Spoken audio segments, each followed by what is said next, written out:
자, 요즘 들어가지고 연예계에서는 갑질 문제가 굉장히 좀 시끄럽습니다. 특히나 최근에는 레드벨벳의 아이린이라는 사람과 관련된 갑질 문제가 터졌는데요. 자, 이번에 인스타그램에 다음과 같은 글 한 가지가 올라왔습니다. 해당 글은 아이린의 스타일리스트가 작성했다라고 하는데요. 15년을 이 바닥에서 별의별 인간들을 경험하고는 인생사에 무릎을 꿇었다라고 생각했고 이제 거짓 내려놓았다 생각했는데 아니었다. 낯선 방에서의 지옥 같은 20여 분이었다. 완벽히 인사는 생략. 의자에 앉아 서 있는 내 면전에 대고 핸드폰을 손에 끼고 삿대질을 하며 말을 쏟아냈다. 누군지는 지금 모르겠지만 어떤 사람의 인성을 폭로한 것 같습니다. 묘사되어 있는 내용만 지금 보더라도 저 사람의 인성이 별로 좋지 않은 것 같아요. 도대체 저 글의 주인공이 누구냐, 저런 식의 지금 폭로의 대상자가 된 사람이 누구냐, 이건 아이린과 관련된 얘기다, 이런 얘기가 나왔습니다. 멤버 5명 중에서 아이린이 지금 해당 폭로의 대상자다 라고 하는 얘기가 나왔는데요. 동일한 스타일리스트가 올렸던 예전 글들을 보게 되면 다음과 같이 나와 있어요. 아이린에 대해 가지고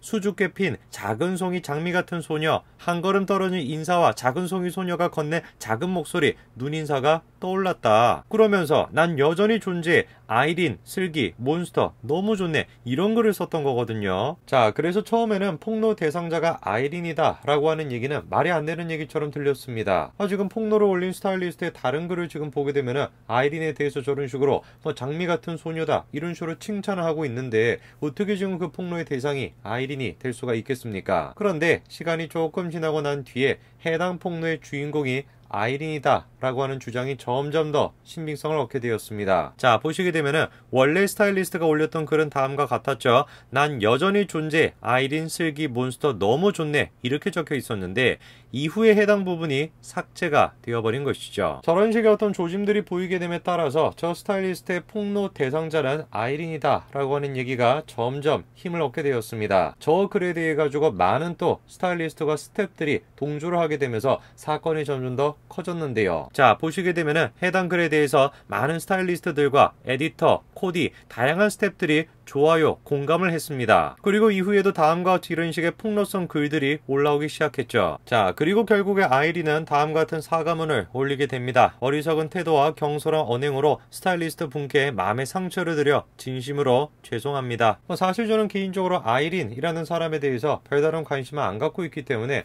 저런 식으로 뭔가 논란이 있었다가 저런 식으로 끝나나 보다 이렇게 생각을 했습니다. 그런데 너무 놀라운 게시물 한 가지를 제가 발견을 했는데요. 이번에는 아이린이 아니라 제가 너무나도 좋아하는 개그맨인 강호동 씨와 관련된 폭로성 글이었습니다. 자, 보시게 되면 다음과 같은 글이 올라와 있습니다. 실시간 퍼지고 있는 강호동 실제 방송 태도를 폭로한다라는 것인데요. 어떤 내용인지를 지금 보시니까 강호동이 녹화 중간중간 쉬는 시간마다 아이돌들이 지쳐있고 그러면은 니들이 그런 식으로 있는데 시청자분들이 웃음을 지으면서 볼 수가 있겠냐, 그러면서 군기가 어디 갔냐 이러면서 엄청나게 무섭게 말을 했다라는 것입니다. 그리고 게스트 중에 재미없는 사람들은 아예 안 시켜버리고 적극적이고 이런 애들만 좋아했다라는 거죠. 그리고 강호동 씨가 녹화할 때마다 어떤 소리를 하냐면은 우리가 촬영을 하는 거는 새벽 4시지만 시청자들이 영상을 보는 거는 저녁 6시다. 그러니까 지치지 말고 텐션을 높여라. 매번 이런 얘기를 한다라는 것이에요. 한마디로 얘기해서 녹화를 하러 가는 것이 아니라 정신교육, 극기훈련 이런 거를 받고 오는 것 같다라는 겁니다. 저는 처음에 저 글을 딱 읽고 너무 걱정이 됐어요. 왜냐면은 저 개인적으로 강호동 씨를 정말 좋아하거든요. 이거는 취향의 차이겠습니다만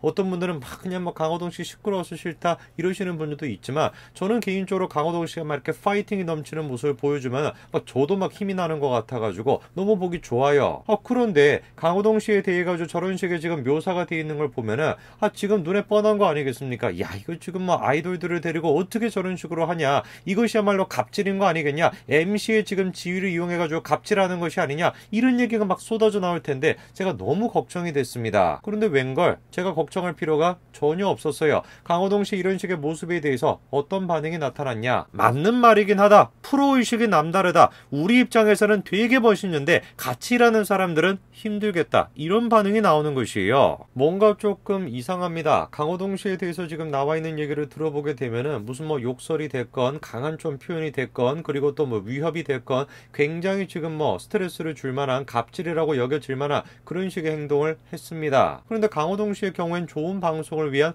프로 정신이다 라고 지금 해석이 되고 있어요. 아까 전에 아이린 씨에 대해서 폭로가 됐던 내용은 뭐가 있었습니까? 지옥 같은 20여 분이었는데 인사는 생략이 됐고 의자에 앉아 서 있는 내 면전에 대고 핸드폰을 손에 끼고 사태질하며 말을 쏟아냈다, 이렇게 지금 나와 있거든요. 폭로가 되어 있는 아이린 씨의 저런 식의 행동은 좋은 방송을 만들어내겠다, 좋은 메이크업을 만들어내겠다 라고 하는 아이린 씨의 프로 정신 때문이었던 것일까요? 아니면은 아이린 씨의 성격 때문이었던 것일까요? 다시 한번 그러면 질문이 생깁니다. 강호동 씨의 그런 식의 강압적인 모습은 좋은 방송을 만들어내겠다라는 프로 정신 때문에 그랬던 것일까요? 아니면 강호동 씨의 개인적인 성격 때문에 그랬던 것일까요? 여러분들이 머릿속에 답변을 내리시기 전에 제가 한 가지를 더 말씀드리고자 합니다. 자, 아이린 씨가 지금 백화점에 있는 모습입니다. 뭔가 보니까 화가 조금 나 있는 것 같아요. 뭔가 표정도 지금 좋지가 않고 감정적으로 뭔가 좀 불쾌해 보이는 듯한 그런 모습이 보입니다.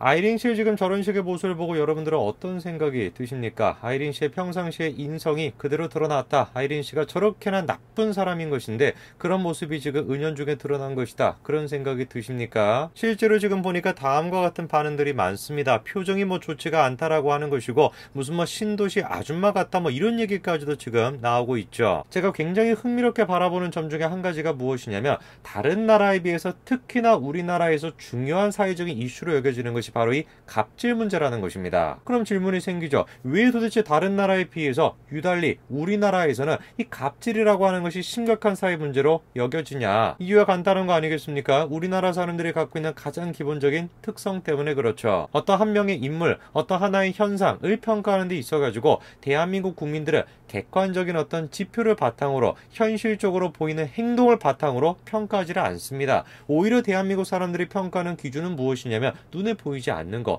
그럴 거라고 생각되는 기대치, 기대심, 그런 것들을 바탕으로 평가를 해요. 아이린이 정말로 갑질을 했다라고 한다면 그 갑질을 했다라는 행동, 그거에 대해 가지고 우리가 비난하면 끝날 문제입니다. 근데 어떻게 된 것인지 대한민국에서는 그 갑질에 대한 비난에서 끝나지 않아요. 아이린이라는 사람은 있잖아, 그런 식의 갑질을 한 사람이기 때문에 이 사람은 기본적으로 인성에 문제가 있는 사람이야. 인성에 문제가 있는 사람이기 때문에 백화점에서 보여주고 있는 그 모습, 그 표정을 보고서도 기꺼이 아이린이라는 사람을 비판하는 근거로 쓰게 되는 것이죠. 저는 그래서 대한민국에서 특히나 논란이 되는 갑질이라고 하는 문제는 단순한 도덕적 문제라고 생각하지 않습니다. 도덕적 문제라고 한다면 행위에 따른 처벌을 하고 그거에 대한 책임을 지는 수순으로 끝나겠지만, 현재 지금 대한민국의 갑질 문제는 그렇지가 않아요. 오히려 대한민국에서 발생하고 있는 갑질이라고 하는 것은 일종의 증표와 같은 역할을 하고 있습니다. 당신은 그런 식의 갑질을 했지, 그렇기 때문에 당신은 근본적으로 문제가 있는 사람이야, 인성에 문제가 있는 사람이야, 이런 식으로 낙인 찍기 효과를 만들어내는 것입니다. 그리고 이런 식의 낙인 찍기라고 하는 비합리적이고 비도덕적인 행위 자체가 우리는 지금 갑질이라고 하는 거에 대해서 처벌을 하고 있어 라는 생각에 의해서 정당화가 되고 있다는 것이죠. 자, 예전에 맥도날드에서 다음과 같은 또 사건이 있었습니다. 연신내 맥도날드에서 갑질이 있었다라고 하는 것인데요. 당시 피해자는 매장 직원 B씨로 알려졌는데요. A씨가 던진 햄버거 봉투에 얼굴을 강타당했던 피해자는 그럼에도 불구하고 별다른 보상을 요구하지 않았었습니다. 그저 A씨로부터 미안하다라고 하는 말을 들은 거, 그것으로 사건을 마무리 지었던 것이죠. 이 사회가 정말 도덕적 사회라고 한다면, 갑질 문제라고 하는 것을 도덕이라고 하는 영역 속에서 바라본다라고 한다면 저 사건에 대해 가지고 어떤 평가가 나와야 되겠습니까? 얘기가 끝나야 되는 것이에요. 저 사건을 저질렀던 가해자, 피해자에게 봉투를 던졌다라고 하는 가해자는 이 사건 하나로 끝나지 않습니다. 저 사람은 계속해가지고 영원히 가해자로 남아야 돼요. 끝까지 인성에 문제가 있는 사람으로 반드시 낙인이 찍혀야 되는 것입니다. 피해자는 당시에 분명히 가해자를 용서를 했습니다. 그런데 어떻게 된 것인지 당시에 피해자는 2차 피해를 호소를 했었죠. 정작 피해 당사자는 가해자에 대해 가지고 보상도 따로 요구하지도 않고 그냥 사과를 받으면 충분하다라고 얘기했음에도 불구하고 주변에 있는 사람들이, 그리고 대중들이 득달같이 달려들어가지고 무슨 소리라는 것이냐, 너는 계속해가지고 피해자로 남아있어야 돼, 쟤는 계속해가지고 가해자로 남아있어야 돼, 쟤는 어떻게 이런 식의 갑질을 저지를 수가 있냐, 쟤는 인성에 문제가 있는 사람이야, 제 표정 봤냐, 제 몸집 봤냐, 그 가해자가 햄버거집을 벗어나가지고 백화점에 가서 쇼핑을 할 때도 저 사람 표정 봤냐, 어떻게 지금 저런 식으로 물건을 갖다가 줄 수가 있냐, 모든 것들의 문제를 제기하기 시작합니다. 가해자는 영원히 가해자로 남아있어야 되는 것이고 피해자는 영원히 피해자로 남아있어야 돼요. 우리가 한번 질문해 봐야 될 것 같습니다. 대한민국 사회가 갑질에 대해서 예민하다라고 하는 사실, 과연 이거를 대한민국이 도덕적 사회의 근거로 볼 수 있을까요? 오늘까지 말씀드리겠습니다. 감사합니다.